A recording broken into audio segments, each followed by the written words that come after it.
సమాచారం కోసం 95 న్యూస్ ఇప్పుడు యాప్ లో మీ ముందుకు వచ్చింది. వెంటనే డౌన్లోడ్ చేసుకుని న్యూస్ అప్డేట్ తెలుసుకోండి. ప్రతి క్షణం ప్రజాక్షేమం కోసం. Welcome to 95 news. ప్రతి క్షణం ప్రజాక్షేమం కోసం. నేను మీ మాధురి. జనంతో మనం మనతో జనం కార్యక్రమానికి స్వాగతం. నమస్తే సార్, మీ పేరు? నా పేరు కేవి రమణబాబు అండి. రమణబాబు గారు, చెప్పండి, మీరు ఎక్కడుంటారు? మేము విశాఖపట్నం జిల్లాలో ఉంటామండి. విశాఖపట్నం జిల్లా అనకాపల్లి. అనకాపల్లి. ఇప్పుడు అంటే రాబోయేది ఎలక్షన్స్ కదా, అసలు ఏ ఏ సమస్యలు ఉన్నాయంటారు అక్కడ? మీరు అంటే గవర్నమెంట్ ఒక ఓటు వేసే ఇదిగా మీకు హక్కు ఉంది, ఏదైనా చెప్పుకునే హక్కు. సో మీరు అక్కడ ఏ సమస్యలు గవర్నమెంట్కి తెలియజేయాలనుకుంటున్నారు? ప్రభుత్వంలో ఇప్పుడు చేస్తున్న సంక్షేమ కార్యక్రమాలు అన్నీ కూడా చాలా బాగున్నాయండి. కానీ ఏంటంటే ప్రధానంగా ప్రభుత్వం అన్ని రంగాలని కలుపుకొని వెళ్ళటం లేదనేది ఇప్పుడు ప్రజల తాలూకా బాధ. ఏమిటి అంటే ఎగ్జాంపుల్, ఈ మధ్యకాలంలో టీచర్స్కి సంబంధించి ప్రభుత్వంతో రకరకాల ఇష్యూస్ ఉన్నాయి. ప్రభుత్వ ఉద్యోగులతో ప్రభుత్వానికి ప్రాబ్లమ్స్ ఉన్నాయి. దానికి కాకుండా కాంట్రాక్టర్ వ్యవస్థ అన్నది పూర్తిగా ఈ ప్రభుత్వం పట్టించుకోవడం మానేసింది. చాలామంది కాంట్రాక్టర్లు కుటుంబాలు వదిలి ఎక్కడెక్కడో జీవితాలు గడుపుతున్నారు. వాళ్ళని కూడా జనజీవన స్రవంతిలో తీసుకొచ్చి వాళ్ళకు కూడా ప్రజల మధ్యలో జీవించే హక్కు కల్పించారనుకోండి, ఈ ప్రభుత్వాన్ని తర్వాత రోజుల్లో కూడా ప్రజలు ఎన్నుకోవడానికి అవకాశం ఉంటుంది. అంటే ఇంకొక ప్రభుత్వం మారితే ఇవన్నీ తగ్గేవి, మళ్ళీ మారేదైనా ఛాన్స్ ఉన్నాయంటారా? ఈ సమస్యలన్నీ పోయేది అంటే ప్రభుత్వాలు అనేవి అందరినీ కలుపుకొని అన్ని రకాల అన్ని సమాజాలని కలుపుకొని వెళ్తే ప్రభుత్వాల మనుగడ ఎప్పుడైనా ఆమోదయోగ్యంగా ఉంటుందండి. ప్రభుత్వాలు ఏవో కొన్ని వర్గాలను మేము పైకి తీసుకొస్తాం, కొన్ని వర్గాలను తొక్కేస్తామంటే ఏ ప్రభుత్వం అన్నా ప్రజల దగ్గర నుంచి వ్యతిరేకత తీసుకోవాల్సి వస్తుంది. ఇప్పుడు అక్కడ ఎడ్యుకేషన్ సిస్టమ్ ఎలా ఉందంటారు? అంటే జగన్ గారు చాలా పథకాలు పెడుతున్నారు కదా, అమ్మ ఒడి అని చాలా ఉన్నాయి కదా, అక్కడ అసలు ఎలా ఉంది? అక్కడ డబ్బులు తీసుకునే వాళ్ళందరూ సుఖంగా ఉంటారు అనుకోవటం ఎప్పుడైనా తప్పే. ప్రజలకు ఊరికిని డబ్బులు ఇస్తే వాళ్ళు ఇప్పుడు బెగ్గర్స్ అవుతారు తప్ప ప్రయోజకులు అవ్వరు. పని కల్పించండి, శ్రమతో బుర్రతో ఆలోచించుకునేలా మనుషులు బ్రతకనిస్తే ఏ ప్రభుత్వం అన్నా హ్యాపీగా ఉంటుంది. డబ్బులు ఇచ్చినంత మాత్రాన ప్రజలందరూ ఓట్లు వేస్తారు అనుకుంటే ఇవ్వలేని రోజున మళ్ళీ వాళ్ళనే ఈ ప్రజలే తిడతారన్నమాట. మీరు ఓటు వెయ్యాలి అనుకునే వారికి ఏం చెప్తారు? ఏమేమి చూసి ఓటు వెయ్యాలి అని చెప్తారు, చెప్పండి. ఏమేమి చూసి అంటే మన అవసరాలను తీర్చగలిగే నాయకుడు సరి అయిన మనిషా కాదా అన్నది గుర్తించి ప్రజలు ఓట్లు వేసుకుంటే ప్రధానంగా ఉంటుంది. లేదు అంటే ఏదో మన ఇంటికి డబ్బులు వస్తున్నాయి, లేకపోతే మన నాయకుడు ఇవాళ సాయంత్రం డబ్బులు పంపిస్తాడు, లేకపోతే ఇంత మందు తాగిస్తాడు అనుకుంటే మాత్రం ఎప్పటికన్నా నష్టపోయేది మనం, మన తర్వాత భవిష్యత్తు తరాలు. అది మాత్రం గుర్తుపెట్టుకుంటే సరిపోతుంది. థ్యాంక్ యూ సో మచ్ అండి. నమస్తే అండి, మీ పేరు? చందులాల్. చందులాల్. ఓకే, చెప్పండి చందు గారు, రాబోయేవి ఎలక్షన్స్ కదా, మీరు ఇక్కడ ఈ షాప్ ఇది ఎన్నాళ్ళుగా నడుపుతున్నారు? షాప్ ఇప్పటికి 32 సంవత్సరాలు అవుతుంది మేడం ఇక్కడ పెట్టబట్టి. 32 సంవత్సరాలుగా మీరు ఇక్కడే ఇలాగే అమ్ముతున్నారా? అంటే ఒక షాప్ ఏర్పాటు చేసుకోవడం ఏం చేయలేదా? లేదు మేడం, ఇలాగే అమ్ముతున్నాం. ఇలానే అమ్ముతున్నారు. అంటే మీరు ప్రభుత్వం నుంచి ఇప్పుడు బోల్డ్ పథకాలని ఏవోవో వస్తున్నాయి కదా, మీకు ఏమేమి అందుకుంటున్నారు మీరు? ఇప్పటి వరకు అయితే ఏం లేదు మేడం. మాకు డబల్ బెడ్రూమ్ అని ఇస్తున్నారు. లేదు మేడం, డబల్ బెడ్రూమ్ లేదు ఇప్పటివరకు. వేరే పథకాలు కూడా మాకేం లేవు. ఓన్లీ రేషన్ కార్డు అయితే ఉన్నది, వైట్ కార్డు రేషన్. అదే ఇప్పుడు అంటే ప్రభుత్వం నిన్న ఆర్టీసీ వాళ్ళని మొన్న ఇది చేశారు, ప్రభుత్వ ఉద్యోగులుగా చేశారు. అలాగే రైతులకు కూడా ఇవాళ శుభవార్త చెప్పారు, రుణమాఫీ అని.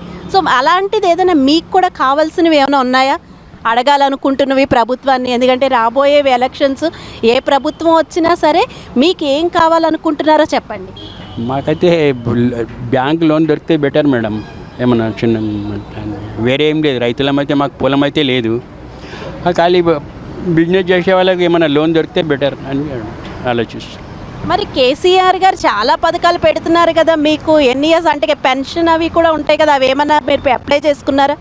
అప్లై ఇప్పటివరకు ఇవ్వలేదు మేడం. మేము ఈ సేవలు అడిగినా పెన్షన్ ఇప్పుడు ఇస్తారు కదా 60-57 తర్వాత, అయితే ఇప్పటివరకు అయితే రాలే. ఈ సేవలు అడిగినా నేను, అయితే ఇంతవరకు అప్లికేషన్ రాలేదట గవర్నమెంట్ నుంచి. వచ్చినాక చూద్దామని. థ్యాంక్ యూ సో మచ్ అండి. నమస్తే అండి, మీ పేరు? నమస్తే అండి, నా పేరు కిరణ్. కిరణ్ గారు, ఏం చేస్తుంటారు మీరు? ట్రావెల్స్ వర్క్ చేస్తాను. Okay, travels Srikrishna travels. Okay, ఇదంతా ఏంటి ప్యాకింగ్స్ ఇవన్నీ? Travels packing and movers madam. Movers and ప్యాకర్సా? Okay okay. ఎన్నేళ్ళుగా చేస్తున్నారు ఇక్కడ? నేను ట్రావెల్స్లో 4 years నుంచి చేస్తాను. ఓకే. మీరు అసలు అంటే ఎక్కడుంటారు? నేను అమీర్పేటలో ఉంటాను. అమీర్పేట. మీ నేటివ్ ఎక్కడ? గుంటూరు మేడం. గుంటూరు పక్కన అస్తాబాద్. అక్కడి నుంచి ఇంత దూరం ఎందుకు వచ్చారు? అంటే ఇప్పుడు అక్కడ కూడా అన్నీ చాలా బాగున్నాయి కదా, మీరు అక్కడి నుంచి ఇక్కడికి మూవ్ అవ్వడానికి కారణం ఏంటి? ఇప్పుడే కదా మేడం స్టేట్ డివైడ్ అయింది కదా, ఇప్పుడే డెవలప్ అవుతుంది, ఇంకా టైం పడుతుంది. మీకు అంటే అక్కడికి ఇక్కడికి ఏంటి డిఫరెన్స్ కనిపిస్తుంది ఇప్పుడు ప్రస్తుతము? అక్కడ కూడా సీఎం గారు అన్ని పథకాలు ఇచ్చి అన్ని బాగానే చేస్తున్నట్టుంది కదా ఇప్పుడు ప్రభుత్వము. మీరు ఏం చదువుకున్నారు ముందుగా చెప్పండి? నేను బీటెక్ చేశాను. బీటెక్ చేశారా? ఓకే. బీటెక్ చేసి మరి బిజినెస్ ఇంట్రెస్టా లేకపోతే జాబ్స్ రాక? ట్రావెల్స్ ఫీల్డ్లో ఇంట్రెస్ట్ ఉంది. ఈ ఫీల్డ్లో ఇంట్రెస్ట్. ఓకే. అక్కడ నిరుద్యోగ భృతి అవి ఇస్తామని నారా లోకేష్ గారు అంటున్నారు, వాటి గురించి మీరు ఏమంటారు? నమ్మకం లేదు మేడం. నమ్మకం లేదా? చాలా పథకాలు ఉన్నాయి కదా అక్కడ కూడా అన్నీ. ఇప్పుడు అసలు అక్కడ పాలిటిక్స్ గురించి చెప్పండి. అంటే ఎవరు వస్తే మన సమస్యలు తీరుతాయి అనుకుంటున్నారు?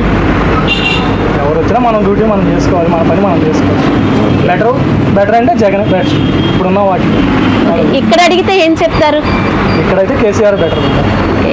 ఎందుకు ఏమైనా రీజన్స్ చెప్పగలుగుతారా మాకు? అలానే కాదు, 10 years నుంచి చూస్తున్నాం కదా, పర్లేదు బాగానే చేస్తున్నారు.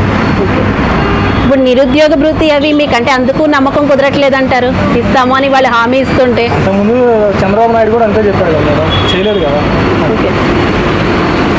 ఇంకా యాక్చువల్గా మిమ్మల్ని అడిగితే గవర్నమెంట్కి ఏం చెప్పాలనుకుంటున్నారు? ముందు అక్కడ గవర్నమెంట్, ఆంధ్ర గవర్నమెంట్కి ఏం చెప్పాలనుకుంటున్నారు? ఇవి మార్చితే మాకు బాగుంటుంది, దీనివల్ల మా సమస్యలు తీరుతాయి అని ఏమైనా చెప్పుకోవాలనుకుంటున్నారా?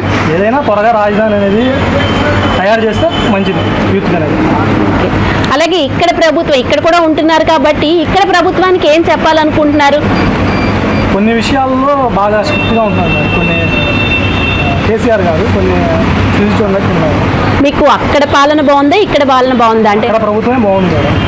ఎందుకంటారు అంత ఖచ్చితంగా? ఇప్పుడే స్టార్ట్ అయినా కానీ కొంచెం డెవలప్ చేస్తున్నారు చాలా వరకు. అక్కడే ఇంకా చేయాలి, ఇంకా త్వరగా చేయాలి. ఓకే. ఇక్కడ ఆల్రెడీ నిధులు ఉన్నాయి, అక్కడ నిధులు లేకపోయినా వాళ్ళు తెచ్చుకొచ్చి చేస్తున్నారు, పథకాలు ఇస్తున్నారు. ఇప్పుడు యాక్చువల్గా నిన్న అంటే మొన్న కేసీఆర్ గారు ఆర్టీసీని ప్రభుత్వంలో విలీనం చేశారు, అలాగే వేళ మళ్ళీ రైతులకు రుణమార్పిడి చేశారు.